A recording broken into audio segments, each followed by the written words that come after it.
पढ़े लिखे लोग कमर्शलाइजेशन ऑफ एजुकेशन मतलब किसी भी सैक्टर दे रिफॉर्म के नाम से उस सैक्टर को अगर डिफॉर्म करना हो तो इन्होंने सरकारों को कुछ अच्छी तरह जिथे जिथे रिफॉर्म का नाम दिता गया उस इंस्टीट्यूशन और ऑर्गेनाइजेशन बड़ी और ਉਹਦਾ एक अपॉर्चुनिटी लोग है ਉਹਦਾ कितना पैदा होते हैं और साडे पॉलिटिशियन कोई कह रहा था कि मोदी जी जान पास के उत्ते बन गया तो इस देश उन्होंने पहले रीजनलिज्म सिखाया गया कि भाई तुम पंजाबी हो, पंजाबी बड़े बहादुर होंगे, यूपी को कहता तुम बड़े तगड़े हो, आसाम वाले कहता तुम बड़े क्रांतिकारी हो, बंगाल वाले कहता भी अगर तो क्रांति का उत्थान होया कितना स्कोप करता है। इतने मुस्लिम वोट इन्नी है, इतने ब्राह्मण वोट इन्नी है, इतने राजपूत वोट इन्नी है।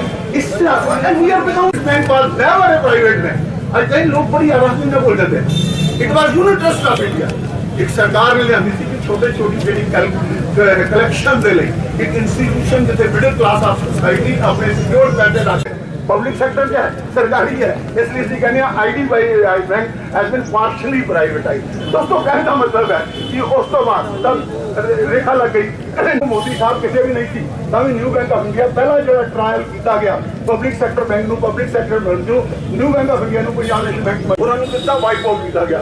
आज एक एजेंडा बड़ा सिंपल दोस्तों ये दसो कि 1991 में आज तो मोदी का बेचारा एक बहुत बढ़िया नगल चीज है वो कुछ नहीं करता जिन्हें कांग्रेस ने प्रपोजल लिया तो बाद बिल्कुल ही अपना तबाह जो ना LP EP जो पुराने मतलब चलते होते थे अजकल का किप सिस्टम आ गया और चलते सी अपना रिकॉर्ड है गवर्नमेंट चलाना शुरू कारपोरेट ऑफिस यही भी सरकार देगी। इस देश की बदकिस्मती है तुम वेस्टर्न वर्ल्ड किधर भी जाओ डेनमार्क जाओ स्वीडन जाओ अमेरिका जाओ यूके जाओ ਜਿਹੜੇ ਪੋਲਿਟਿਕਸ ਜੁਆਇਨ ਕਰਦੇ ਨੇ they are the elite section of the society. America ਵਰਗੇ ਕੰਟਰੀ ਦੇ ਵਿੱਚ ਪ੍ਰੈਜ਼ੀਡੈਂਸ਼ੀਅਲ ਫਾਰਮ ਆਫ ਗਵਰਨਮੈਂਟ ਹੈ ਪਰ ਉੱਥੇ ਵੀ ਪ੍ਰੈਜ਼ੀਡੈਂਟ ਇਜ਼ ਨੈਵਰ ਸ਼ੋਰ ਕਿ ਮੈਂ ਜਿਹੜਾ ਰੈਜ਼ੋਲੂਸ਼ਨ ਲੈ ਕੇ ਸੈਨੇਟ ਕੋਲ ਜਾ ਰਿਹਾ ਇਹ ਪਾਸ ਹੋ ਜਾਏਗਾ।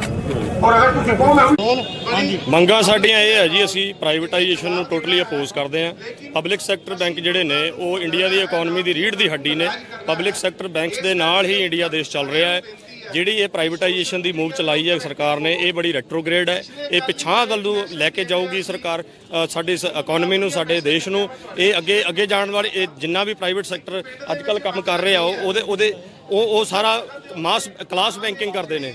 ਅਸੀਂ ਮਾਸ ਬੈਂਕਿੰਗ ਕਰਦੇ ਨੇ। ਅਸੀਂ ਦੂਰ ਦੂਰ ਤੱਕ ਬ੍ਰਾਂਚਾਂ ਖੋਲ੍ਹੀਆਂ ਨੇ। ਅਸੀਂ ਉੱਥੇ ਵੀ ਚਲੇ ਗਏ ਜਿੱਥੇ ਪ੍ਰਾਈਵੇਟ ਸੈਕਟਰ ਦੀ ਸੋਚ ਖਤਮ ਹੋ ਜਾਂਦੀ ਆ। ਮੈਂ ਖੁਦ ਅਸਾਮ ਦੇ ਵਿੱਚ ਕੰਮ ਕਰਕੇ ਆਇਆ ਉੱਥੇ ਇੰਨੀ ਦੂਰ ਦੂਰ ਜਾ ਕੇ ਅਸੀਂ ਬ੍ਰਾਂਚਾਂ ਖੋਲ੍ਹੀਆਂ ਐਕਸਟੈਂਸ਼ਨ ਕਾਊਂਟਰ ਖੋਲ੍ਹੇ ਆ। ਉੱਥੇ ਇਹੋ ਜਿਹੀਆਂ ਬ੍ਰਾਂਚਾਂ ਨੇ ਜਿੱਥੇ ਦੋ ਨਦੀਆਂ ਕ੍ਰੋਸ ਕਰਕੇ ਵੀ ਅੱਗੇ ਜਾਣਾ ਪੈਂਦਾ। ਉਹੋ ਜਿਹੀਆਂ ਬ੍ਰਾਂਚਾਂ ਤੱਕ ਪਹੁੰਚਣ ਲਈ ਪ੍ਰਾਈਵੇਟ ਸੈਕਟਰ ਨੇ ਕਦੇ ਕੋਈ ਹਿੰਮਤ ਨਹੀਂ ਕੀਤੀ। ਸਾਡਾ ਸਿਰਫ ਸਰਕਾਰੀ ਜਿਹੜਾ ਅਦਾਰਾ ਹੈ ਸਰਕਾਰੀ ਬੈਂਕ ਨੇ ਉੱਥੇ ਪਹੁੰਚੇ ਨੇ। ਇਹ ਗਰੀਬਾਂ ਦੀ ਆਵਾਜ਼ ਲੜੀ ਆ। ਜਿਹੜਾ ਵੀ ਅਸੀਂ ਜਿੰਨੀਆਂ ਵੀ ਸਰਕਾਰੀ ਸਕੀਮਾਂ ਅੱਜ ਤੱਕ ਚਲਾਈਆਂ ਨੇ ਉਹਨਾਂ ਨੂੰ ਸਕਸੈਸਫੁਲ ਕਰਾਉਣ ਪਿੱਛੇ ਸਿਰਫ ਪਬਲਿਕ ਸੈਕਟਰ ਬੈਂਕਸ ਨੇ ਹੀ ਸਿਹਰਾ ਬੰਨ੍ਹਿਆ ਜਾਂਦਾ ਹੈ ਕਿਉਂਕਿ ਉਹਨਾਂ ਨੇ ਅੱਜ ਮੰਨ ਲਓ ਤੁਸੀਂ ਜਿਵੇਂ ਮੋਦੀ ਸਰਕਾਰ ਆਈ ਆ 2014 ਤੋਂ 2016 ਤੋਂ ਜਿਹੜੀ ਨੋਟਬੰਦੀ ਹੋਈ ਨੋਟਬੰਦੀ ਤੋਂ ਲੈ ਕੇ ਅੱਜ ਤੱਕ 2021 ਤੱਕ ਜਿੰਨੀਆਂ ਵੀ ਸਕੀਮਾਂ ਚੱਲੀਆਂ ਨੇ ਉਹਨਾਂ ਨੂੰ ਸਕਸੈਸਫੁਲ ਬਣਾਉਣ ਦੇ ਵਿੱਚ ਸਭ ਤੋਂ ਵੱਡਾ ਯੋਗਦਾਨ ਪਬਲਿਕ ਸੈਕਟਰ ਬੈਂਕਾਂ ਦਾ ਹੈ। ਪਬਲਿਕ ਸੈਕਟਰ ਬੈਂਕ ਇਸ ਇਕਨੋਮੀ ਦੀ ਰੀੜ੍ਹ ਦੀ ਹੱਡੀ ਨੇ। ਪਬਲਿਕ ਸੈਕਟਰ ਦੇ ਬੈਂਕ ਅਸੀਂ ਇਕਨੋਮੀ ਨੂੰ ਇਮੈਜਨ ਨਹੀਂ ਕਰ ਸਕਦੇ। ਜਿਹੜਾ ਇਹਨਾਂ ਨੇ ਮੂਵ ਚਲਾਈ ਆ ਪ੍ਰਾਈਵੇਟਾਈਜੇਸ਼ਨ ਦੀ ਟੋਟਲੀ ਰੈਟਰੋਗ੍ਰੇਡ ਆ। ਅਸੀਂ ਇਹਦੇ ਟੋਟਲੀ ਖਿਲਾਫ ਆ ਤੇ ਇਹਦਾ ਹਮੇਸ਼ਾ ਹੀ ਪੁਰਜ਼ੋਰ ਵਿਰੋਧ ਕਰਦੇ ਰਵਾਂਗੇ। ਜਿਵੇਂ ਕਿਸਾਨ ਦਿੱਲੀ ਦੇ ਬਾਰਡਰਾਂ ਤੇ ਬੈਠੇ ਨੇ ਉਹ ਸੰਘਰਸ਼ ਕਰ ਰਹੇ ਨੇ। ਜੇ ਇਹਨਾਂ ਨੇ ਸਾਡੀਆਂ ਮੰਗਾਂ ਨਹੀਂ ਮੰਨੀਆਂ ਅਸੀਂ ਵੀ ਬਾਰਡਰਾਂ ਤੇ ਬੈਠਾਂਗੇ ਲੰਬਾ ਸੰਘਰਸ਼ ਕਰਾਂਗੇ ਇਨਡੈਫੀਨਿਟ ਸਟ੍ਰਾਈਕ ਕਰਾਂਗੇ। ਧੰਨਵਾਦ। ਨਿੱਜੀਕਰਨ ਦੇ ਥਰੂ ਇਹ ਕਾਰਪੋਰੇਟ ਹਾਊਸਾਂ ਨੂੰ ਵੇਚਣਾ ਚਾਹੁੰਦੀ ਆ। ਕਾਰਪੋਰੇਟ ਹਾਊਸ ਉਹੀ ਨੇ ਜਿਨ੍ਹਾਂ ਨੇ ਸਾਡੇ ਤੋਂ ਵੱਡੇ ਵੱਡੇ ਲੋਨ ਲਏ ਨੇ। ਉਹੀ ਲੋਨ ਜਦੋਂ ਉਹਨਾਂ ਨੂੰ ਸਰਕਾਰੀ ਬੈਂਕ ਵੇਚੇ ਦਿੱਤੇ ਜਾਣਗੇ ਤਾਂ ਉਹੀ ਉਹਨਾਂ ਨੇ ਲੋਨ ਮਾਫ ਕਰਵਾ ਲੈਣੇ ਆ। ਉਹੀ ਉਹਨਾਂ ਦੀ ਪੂੰਜੀ ਉਹਨਾਂ ਦੇ ਹੱਥ ਹੀ ਚਲੇ ਜਾਣੀ ਆ ਤਾਂ ਕਿ ਇਹ ਟੋਟਲੀ ਇਹ ਆਮ ਲੋਕਾਂ ਦੇ ਅਗੇਂਸਟ ਆ। ਇਹ ਜਿਹੜਾ ਕੀਤਾ ਗਿਆ ਹੈ ਬਹੁਤ ਹੀ ਕਾਰਪੋਰੇਟ ਅਦਾਰਿਆਂ ਦੇ ਪ੍ਰੈਸ਼ਰ ਦੇ ਅੰਡਰ ਆ ਕੇ ਕੀਤਾ ਗਿਆ ਹੈ। ਅਸੀਂ ਟੋਟਲੀ ਇਹਨੂੰ ਕੰਡੈਮ ਕਰਦੇ ਹਾਂ ਤੇ ਇਹਦੇ ਲਈ ਜਿੱਡੀ ਲੰਬੀ ਲੜਾਈ ਸਾਨੂੰ ਲੜਨੀ ਪਈ ਅਸੀਂ ਲੜਾਂਗੇ।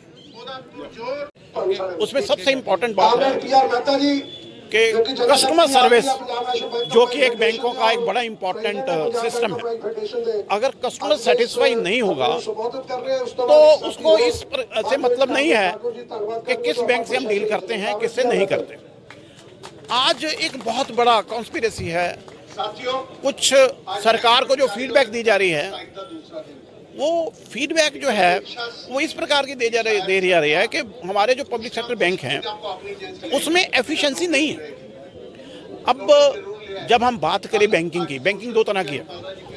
एक है आपका मोटिव खाली प्रॉफिटेबिलिटी, दूसरा है कि आपने सोशल एक्टिविटीज़ को, जो हमारे down trodden section of society है, उनके लिए कुछ काम करना।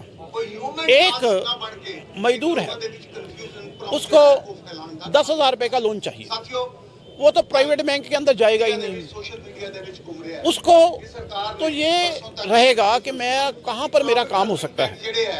आज मुझे ये बताओ कि अगर कोई भी डाटा ले लो, गवर्नमेंट की जितनी भी स्कीम है उसमें जो कंट्रीब्यूशन है तो 5-6% से ज़्यादा नहीं है प्राइवेट बैंक्स का।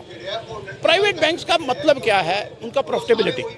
उनको कोई मतलब नहीं है कि भाई आपका जो पावर्टी एलिवेशन प्रोग्राम को इम्प्लीमेंट करना है, या गरीबी रेखा से जो नीचे रह रहे हैं उनका क्या करना है, या मान लो आज पंजाब सरकार ने 750-1500 रुपया पेंशन बढ़ा दी।